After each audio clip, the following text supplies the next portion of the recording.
I'm your host, Sharada Devi, of the Born to Be Free podcast that serves as a bridge between the ancient and the new era, a confluence of opposites where all is seen as sacred and every experience is meant to catapult you into your supreme destiny. I feel excited about this topic, or excited might not be the right word, but it feels very meaningful. Life is relationship, as Dr. Marc Gafni would call and say. And I just came out of an immersion called the Eros Mystery School with Dr. Marc Gafni, who used to be a rabbi and comes from the Solomon tradition and also is a philosopher. An incredible human being, literally. And it's been very inspiring for me to be in his program alongside his wife, Kristina Kincaid, and in collaboration with Aubrey, Marcus, and Vylana and their beloved Alana. So the three of them came.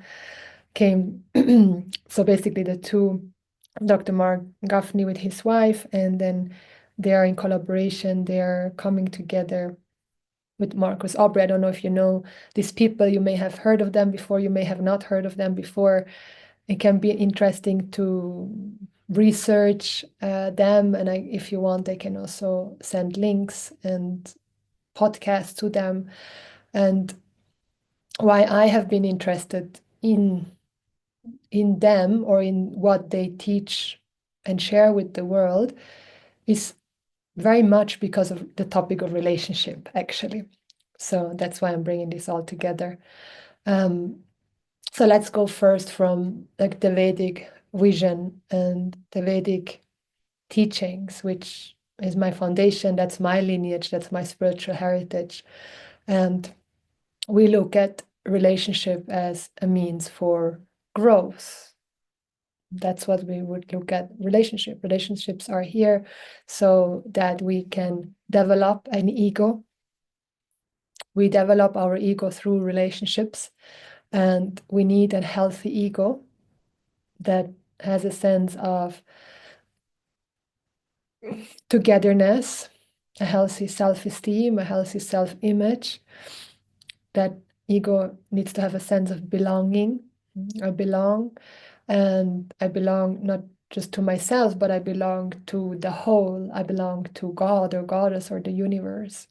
And so relationships are necessary, crucial, important in order to establish that healthy ego, which, due to Marc Gafni would call it, which I really like, and I will probably adapt this terminology due to this global intimacy disorder that we are experiencing, like a global intimacy disorder, like where we're experiencing this outrageous pain, this alienation to ourselves and to each other.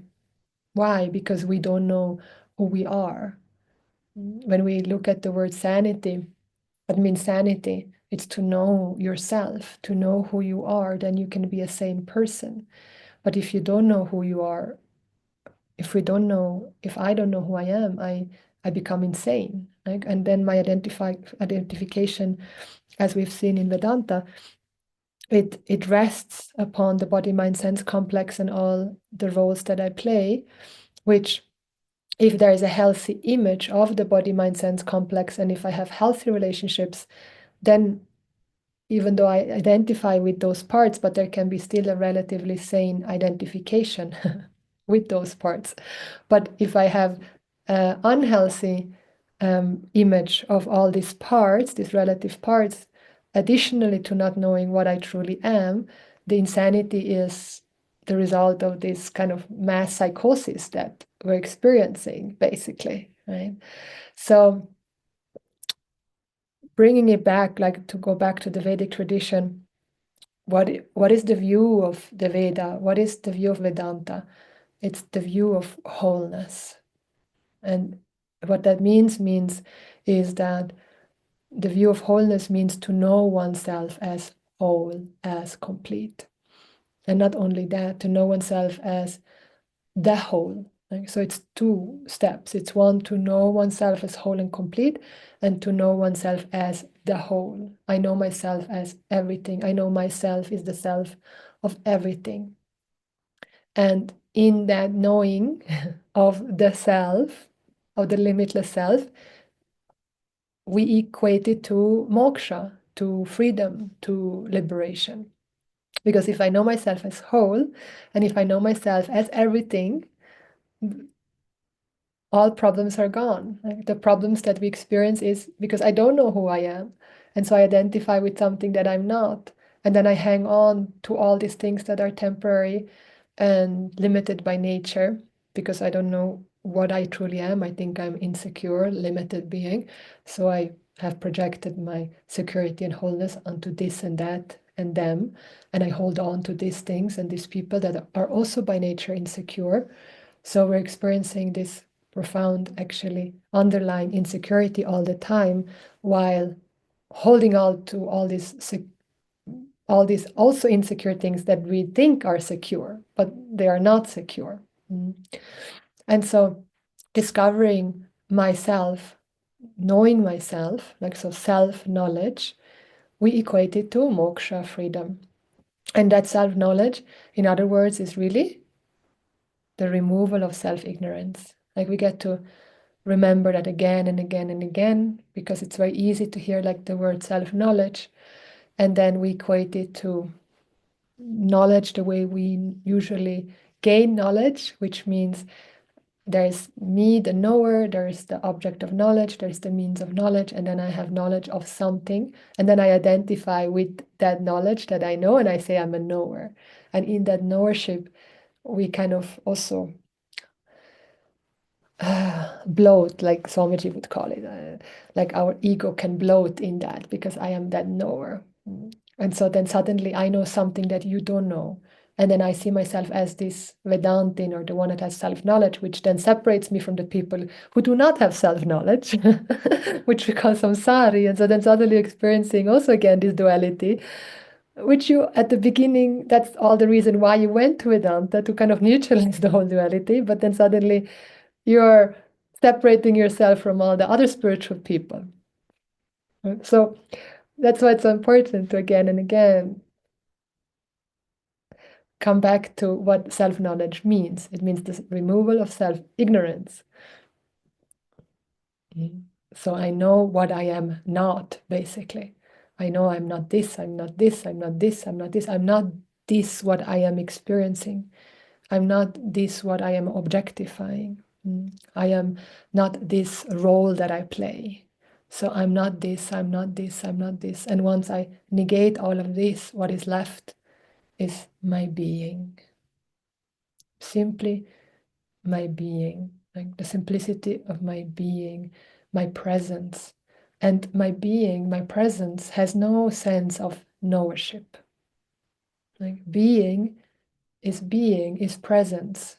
And so in that being, in that presence, there is no knowership. I just am. I am.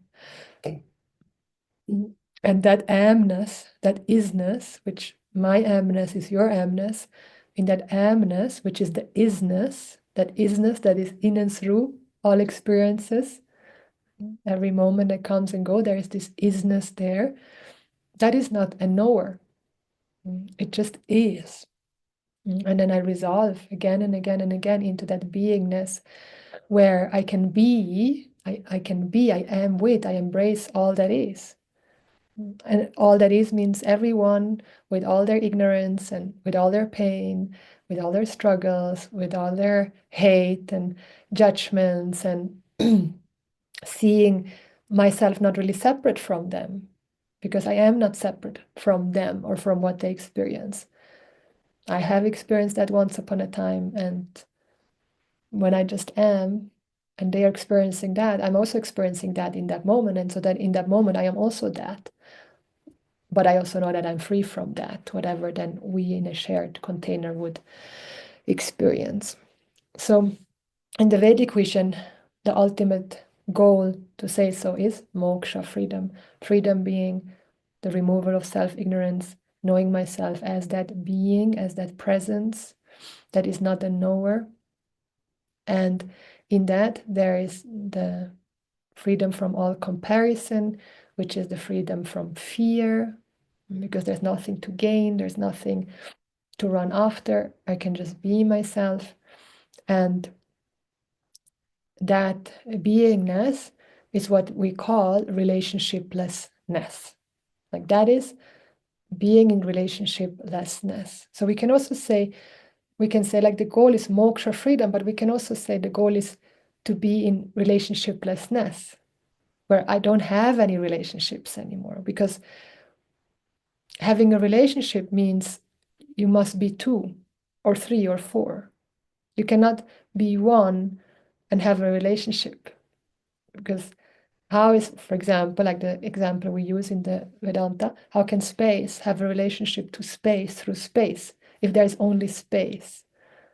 If there's only one without a second, there is no relationship.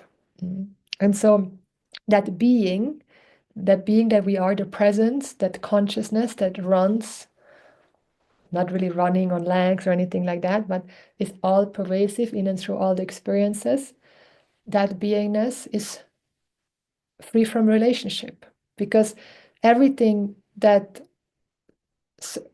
is born, exists, and goes back to that being, that presence, comes from beingness and consciousness. So nothing is separate from that beingness and that consciousness. The effect, basically, like the result of this whole universe that we call infinite names. All names are the names of the universe, are the names of God, Goddess. So that is never separate from its being, from its cause or its substratum. So there is no real relationship. Like, how can the gold have a relationship to the ornament, to the nose ring, if the nose ring is nothing but gold? There, from the standpoint of gold, there is only gold, there is no nose ring. And if you look at the nose ring, the truth of the nose ring is nothing but gold. So there is only gold, really. That's what is really there. The nose ring has a temporary existence, has a temporary function, has a name. That's its reality. And so then the nose ring to the gold, there is no real relationship in that sense, because it's one and the same thing. So we could then say, like, maybe there's the nose ring and the earring. And so then the gold with the gold of the earring, again, there can be no relationship. But you can have a relationship between the nose ring and the ring, for example. Like the nose ring and the earring, they could go and dance together. Which here now the nose ring we have to take to like this Sharada peekaboo being with that peekaboo being over there, which is called Hans. And then the Hans and then the Sharada, they can have a peekaboo relating, because we have two forms, two names, two function, and we can dance. And then there is a relationship that begins, but like Alison Armstrong would call it, there's no real relationship. There's only instances of being related. I really love that definition. There's only instances of being related, like the being is relating in that moment.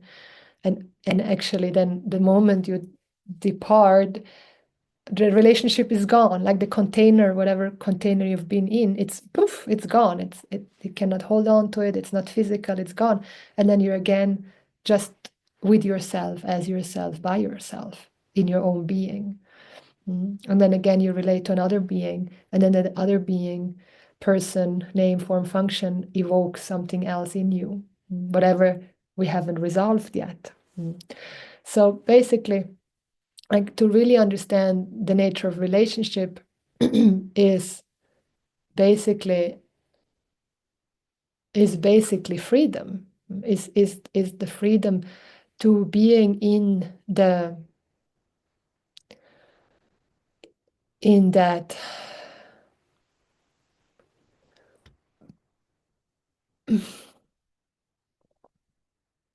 prison, in constricting ourselves, labeling ourselves. And we need those institutions, for example, marriage. Like we would look at marriage as an institution, and it has a purpose. And then the question is like, what is the purpose like of that marriage? And so in the Vedic tradition, we look at the relationship, and especially marriage, as a means for growth. We look at the purpose of that institution of two beings coming together, ultimately for a higher purpose, not even a higher, for the highest purpose. What is that highest purpose? Is moksha, is freedom, is to be in relationship-less-ness. And so, and when we understand ourself, have discovered ourself, our limitless self, through the removing of self-ignorance, you are free. You always have been free. You are free. You will be free, which means you're free to choose then to stay in that container or not. Like, you can separate, you need not separate. There is no real separation because you never really came together in the first place. So what is there to separate if you never really came together, right? So then it's just a cosmic joke to think that we even need to divorce. How can the self divorce itself from the self?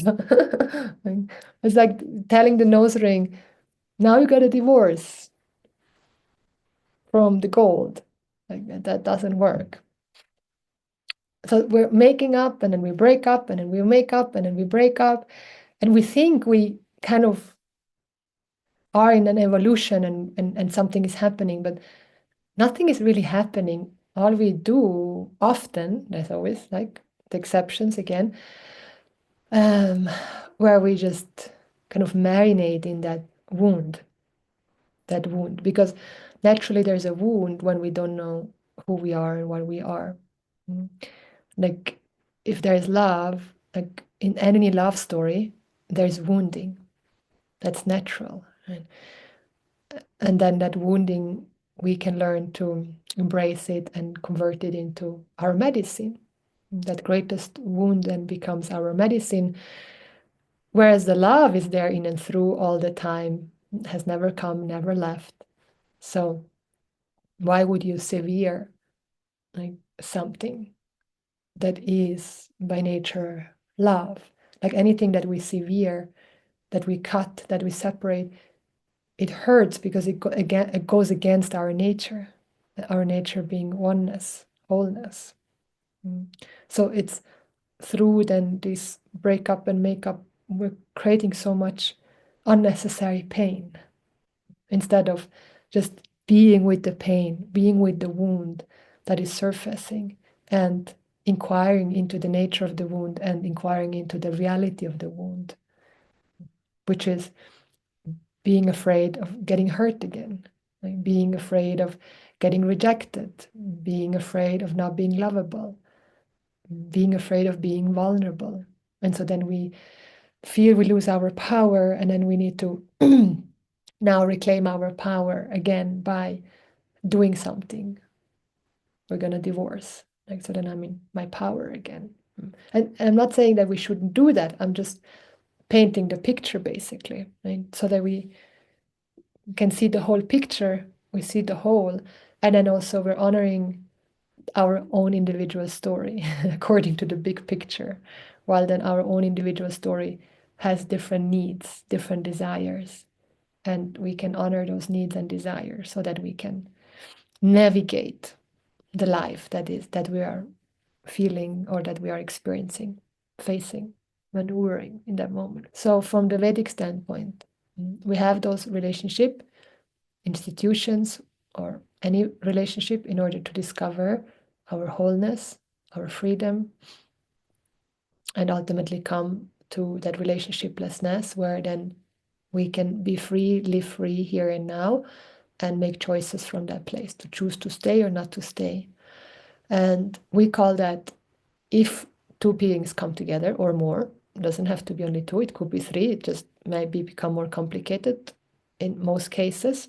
Again, I feel there are like those beings that have gone through the evolution of the different relationships, which I'm going to go into in a moment, that need even other beings being involved to resolve certain needs. So if one comes together for a higher purpose or the highest purpose, that's what we call moksha sadhana partner. in the Vedic tradition, moksha, sadhana, partner. So we're partners, and our relationship is a sadhana. It becomes our sadhana, our sacred mirror for moksha, to gain freedom. And that's kind of then the purpose of that relationship. That's kind of the highest form of relationship you can have for moksha. To discover the freedom in relationships, not from relationship, because life is relationship. Like we are life relating to one another. That's what we want to get to, is that we more and more just relate and begin to discover the fallibility.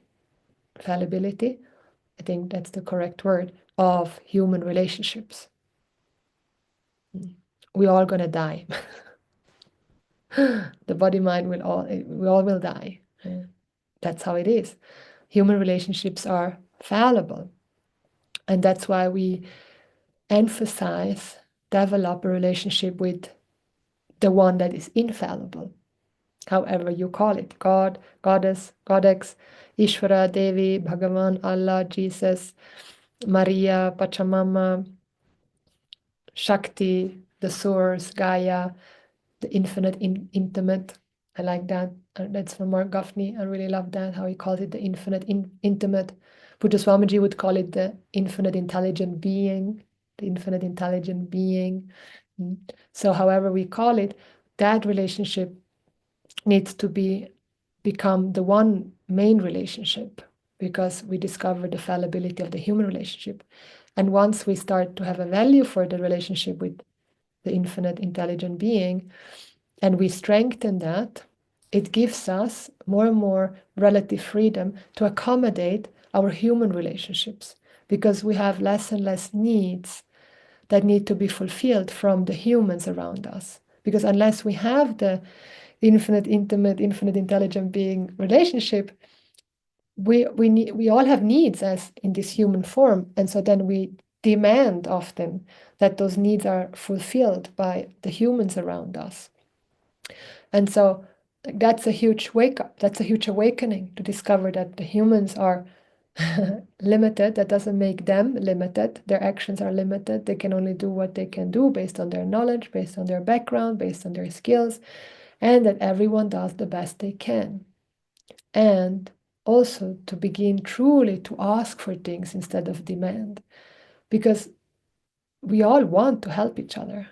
We truly want to help each other. That's the nature. We would all be caring beings, unless we got profoundly hurt, and then we hurt because we got really hurt, and so then something is wrong. Not really wrong, but wrong in the sense that my own self-image is so low that I'm so hurt, and then I may hurt others. But otherwise, we all want to help. When I see somebody in hurt, the natural response is I want to help. And so for us humans to learn to ask again, like to ask from our partners, to be able to express our needs. We have not learned how to express our needs. We have not learned how to ask for what we need. And so that's a huge sadhana in itself. Like, do you know what your needs are, first and foremost? And then have you asked for what you need? Have you given the chance to your partner or partners so that they could meet your needs? Because it's terribly painful, and we may have all done that we just cut severe the relationship because our needs were not fulfilled, but we also didn't give them the chance to fulfill our needs because we didn't know how to ask for our needs to be fulfilled. And so that's a skill, to know how to ask for what we need. It truly is. And for that we need to know what our needs are, and then for that I need to find the right time, express what it would give me if this need would be fulfilled. And then you can ask the partners, like, what would you need from me? Like, if I need this from you, and that's what it would provide for me, what would you need? What do you need from me so that you can fulfill my need? So beautiful, so simple, but so profound to ask the other being, like, what do you need so that you could fulfill my need? And so then we are honoring the human needs, which we all have, and seeing if we can honor them. We do the best we can, and we give the option and the space to fulfill them. And if we can, wonderful.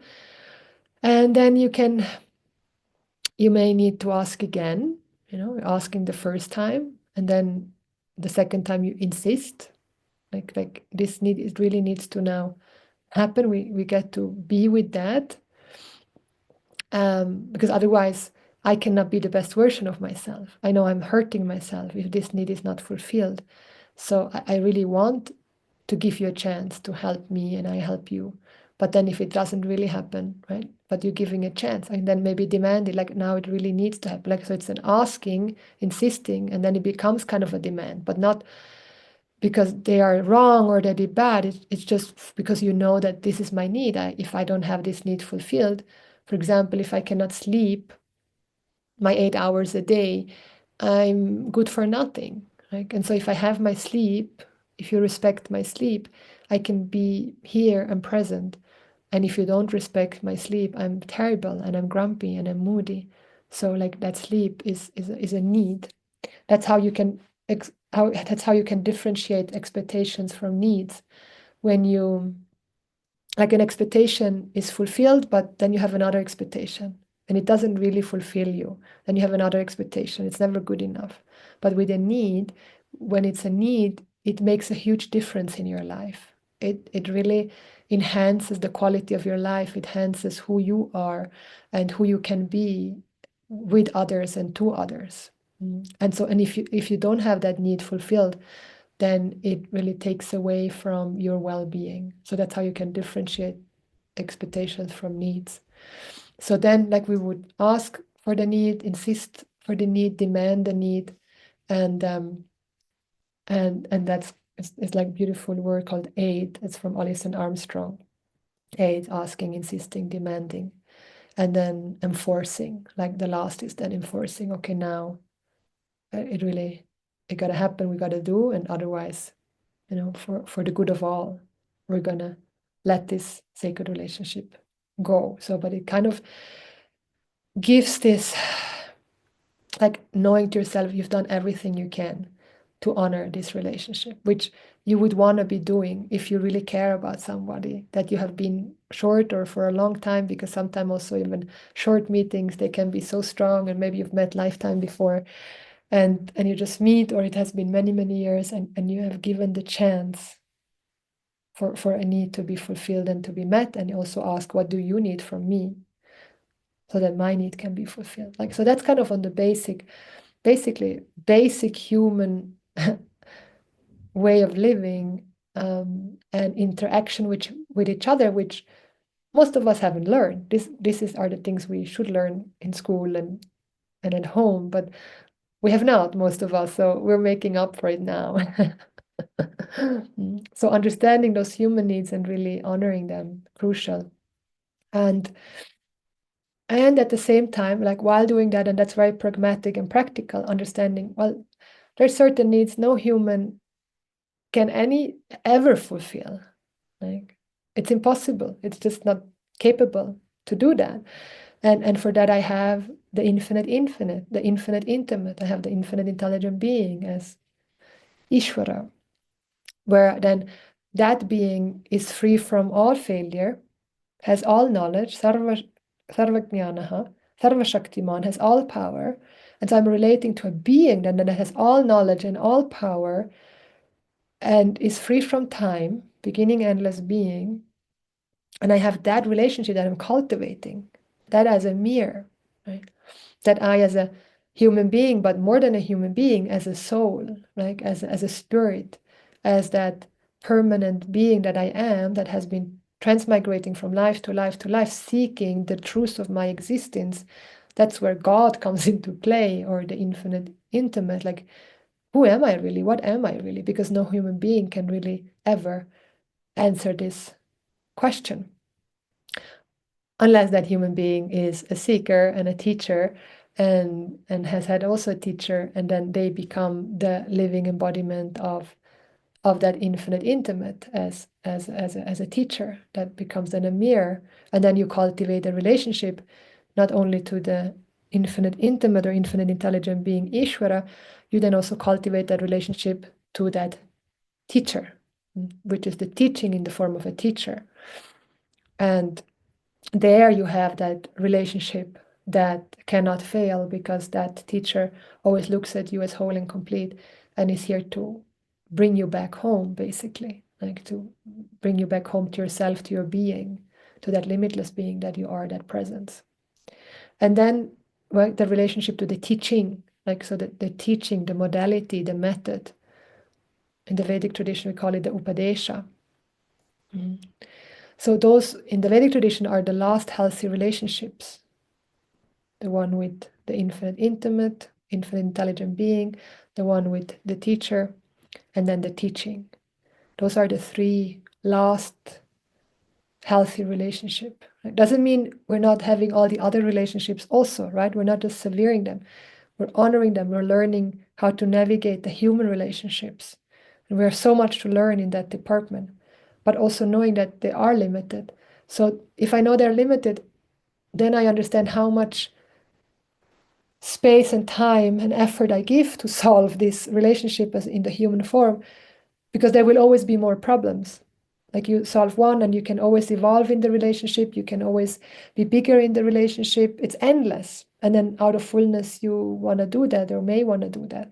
But you also know it's limited by nature. So there's kind of a discernment of how much time you give to resolving these human relationships, or you just let them be for what they are and give each other the space to be and love each other from afar or close or from the distance. And if both have that understanding, you can be moksha sadhana partner, but you don't need to marry, you don't need to divorce. You can just be, and people can even live in separate countries and maybe not see each other for a year. But we're growing separately, independently, and together. If that shared vision is there, like the moksha sadhana partner, or Marc Gafni would call it the wholemate, which I really like. So he talks about going from rolemates to soulmate to wholemate. I'm going to go into that for a moment. So to go back, like that understanding that the human relationships are fallible. So how much time do I give here? Yes, I do, but to a certain extent. And then I cultivate these relationships that are infallible. The teaching, Upadesha, the infinite intelligent being, God, Goddess, Codex, and the teacher. While clausal with the teacher is fallible, like they're still human and they may like popcorn, and you're like, how could he like popcorn? An enlightened being shouldn't like popcorn. You have kind of have all these kind of notions, and they kind of get to drop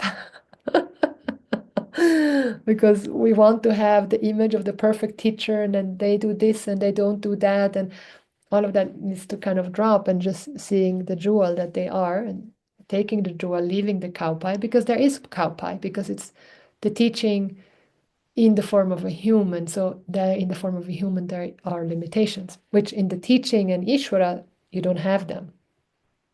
So, and then ultimately, like you will even sever those relationship to God, the teaching, and the teacher. That's why, like a brahmachari, they have those three hairs, and they're representing those last three healthy relationship to infinite intelligent being, to the teacher and the teaching. And then on and sannyasa, during the rite of renunciation, you cut those three hairs and it's done, over.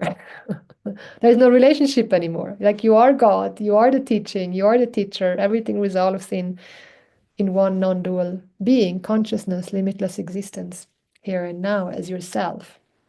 So, like, so then going back now to Marc Gafni and what he's like bringing out into the world, which I can really appreciate. He puts it into a language so that also like anyone who's not like so religious or also is scientific can relate to it and we draw a lot of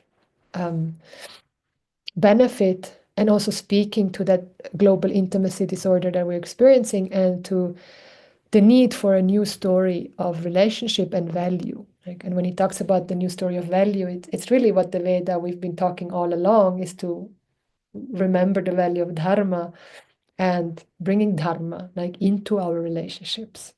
Because if dharma is there in our relationship, which is the feeling, like love expressed in embodiment, in actions, in words, is how we say things, how we accommodate each other, we give each other the space, we have patience, we have care, kindness, we express sweetness. That's the embodiment of love, that's the value, that's the dharma. And that's what is then the form of relationship. Like, that's how we want to relate to each other in these gestures and words. And what we're experiencing is like that we don't know how to relate to each other anymore. We are alienated, and we feel isolated, we feel lonely, we don't know how to relate to each other anymore. And so the forms that we have grown up with is the role mate, like that's kind of has been in us, all of us. The instinctual way of relating is where we have a role. It is the husband as the wife. She takes care of the children and cooks, and he goes and goes into the field and takes care of the field and gets the potatoes and works and provides and comes home, and are in those roles where everyone knows exactly what the roles are, and it's mainly for survival, maybe for thriving, but it's mainly for survival. And we take that with, like, so when we go in the chain of evolution, which, like, we are here in an evolution, right? We're here to grow. We're not leaving the role mates behind us. They are taking with us, because we continue to have the need to feed ourselves and to cook and to shit and to take care of the house. So those roles are brought with us, but we also see ourselves more than just the role, right? So then from that role mate relationship, the soulmate relationship has evolved, where two souls meet each other, where it's not about the role anymore. It's like we go beyond the role, because before, like a administration person would not be able to marry a farmer, because they're roles. You have to meet in the same class. But suddenly, like, you have the king or the prince wanting to marry the farmer girl, right? And they want to meet because and marry, because there's a shared seeing of each other, shared emotions. Often, most of the time, all the times, it's the wounds that then are meeting each other, and in that wound, there is the pain body that is shared, and there we also meet the love. So underneath all pain, there is only love, but the pain hasn't been resolved. And so then there's a shared wounding, which maybe the story is different, but the wound is the same. So souls come together, we recognize each other, we look into each other's eyes, and we have that painful love, until that is also not enough anymore. You're like, okay, now I have looked into your eyes for so long, and at one point that also becomes boring. And so there must be more, right? And that's the whole mate, where then two beings or more beings, I would say, all at the end, we all come together for the whole, like the whole mate. That's already the moksha sadhana partner. We come together to remind ourselves of the wholeness that we are, and we come together for a shared vision, for a shared purpose. And so that shared purpose can be buying land and planting cucumbers, which I want to do, right? And buying land and restoring land and taking care of trees, which helps nature, helps humanity. And so there is like a higher purpose in terms of serving the whole, serving the collective, serving humanity. And then you have even the highest purpose, which is then moksha, freedom, where, yes, we come together, but to ultimately free ourselves from all the shoulds and needs and pressure, and even the idea that the world needs to be saved, because the world does not need to be saved. But you may support the world and at the same time understand that the world does not need to be saved. So even within the whole mate relationship, you have different purposes. but it is at the end for the whole. If that's for the shared whole collective karma that we're experiencing, or the whole in terms of the highest purpose, moksha, freedom. I am whole, I am limitless, and so are you. And we have no interest in having a new birth again. Like this is our last birth. But it could also be that one wants to have this as the last birth and the other just still wants to continue, knows that they still need to do some more reaching out action, panchamahayagna, like just more dharma being in service. So that can be different from being to being. So like that would be like the evolution of and bringing all these different mates, role mate, soulmate to wholemate, and where you come together for that shared vision, that shared purpose, and basically reclaiming your love story. And not only your individual love story, but the the eternal love story. Right? Because like even if we look at the Bhagavad Gita, it is a love story, really. Like it's love. It's a love story, which because of self-ignorance, it has turned into a dramatic story and a story of jealousy and pain and suffering. But ultimately, underneath, it's the love story of God, goddess, goddess, and that is our story, like our individual story that is linked to Bhagavan's story, and then your individual story doesn't matter anymore because there is a whole story, like the big picture story. But still, that big picture story, it's still fueled, and your individual story is also part of that big picture story. But I can also now disidentify and not be so completely taken anymore by my own individual story and drown in it, because like I see for what it is, I understand, but I have gone deeper, like from the role to the soul to the wholeness of my existence. And there is freedom. Because in order to solve these problems, these human problems, soul problems, if we're trying to solve it on the same reality that the role or soulmate exists, we cannot. We're in the spin. We can only solve it from the whole reality, like the paramartika, we call it in the Vedic tradition. And so we all get to see where we are at. Right? We all have our individual stories, our individual experiences, the different relationships. Like see, you have many relationships. You probably have some role mates, some soulmates, some wholemate, and see that that's part of your growth as the individual that you are, the jiva, towards moksha, freedom, and or your dharma, what you have come here to do in this life. Maybe the last piece now is just bringing it back to that shared story of value, which is the shared value for dharma. So that if somebody hurts me or insults me or dishonors me, like Marc Gafni would call it, that's where the ritual of rejection begins. So I feel hurt, I feel weakened, and then you've rejected me, now I'm going to reject you. And then that's how we want to regain power again over the situation. And that's where it requires so much will, really, like to say, I'm not going to insult you back. Not that the other person really wanted to insult me. They maybe didn't want to insult me at all in any way. I just experienced it as an insult or dishonor. And so then I'm starting that ritual of rejection. And then like this chain, evolutionary chain of pain continues. But that's where we as wholemates, or as outrageous lovers, I like this term, so you're probably gonna hear me more of that because I like that. Like the only solution to this outrageous pain is to outrageous love, which means we become outrageous lovers, which doesn't mean we're gonna have sex and move in with each other right away, not at all, right? But there's intimacy, like which we are, like we have intimacy, and what is intimacy is a shared value, a shared vision, a shared purpose, shared feelings, and that's where the intimacy is, and that's where we are all becoming wholemates. Really, it's not just like one person. You have then suddenly many wholemates there, and maybe with one or two you share sex and you share a house. Yes, right. Doesn't mean that you would share with all because it can become quite complicated. But at the core of our existence, there is Eros.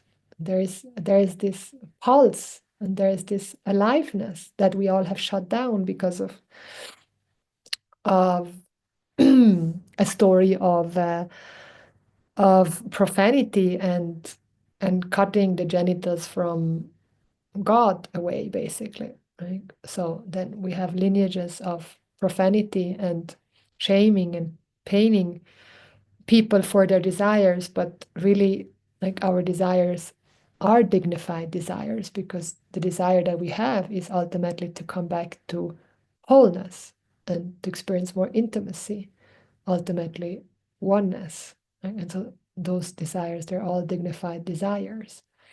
And with that, like honoring all our dignified desires, we remember dharma, the story of values, because yes, sometimes the desires can be so strong and then I can hurt others in the meantime. And that's where then I learn to navigate my needs and learn how to fulfill them in dharmic ways so that then I can really enjoy the outcome of the changes that I'm making in my life.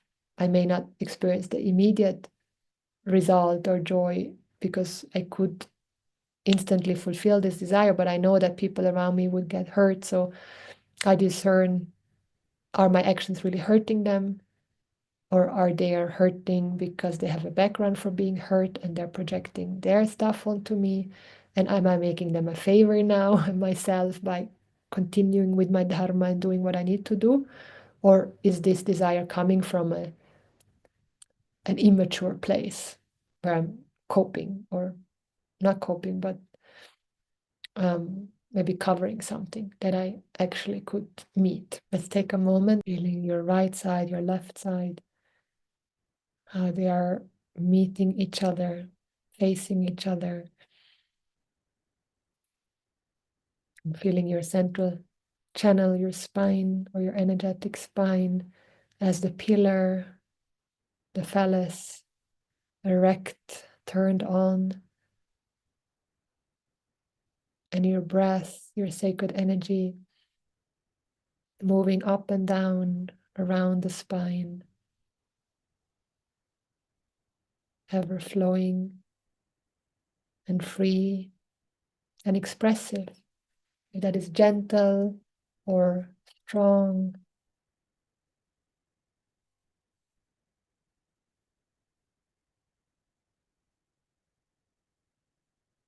knowing that the ultimate true union is within, between you and God,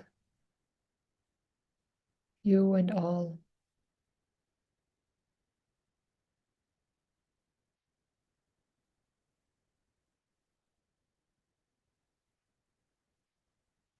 And there is only love.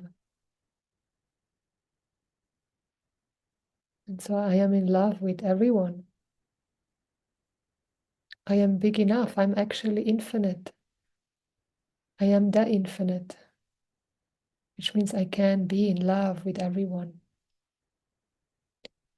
Me being in love with everyone must not harm others. No intention to harm others. People get hurt because we were taught to believe that we lose something if someone is loved by someone else, or if my lover loves somebody else. Love knows no boundaries. And yet it has boundaries. That's the paradox. Because it is dharma. It is feelings as well. It is experiences.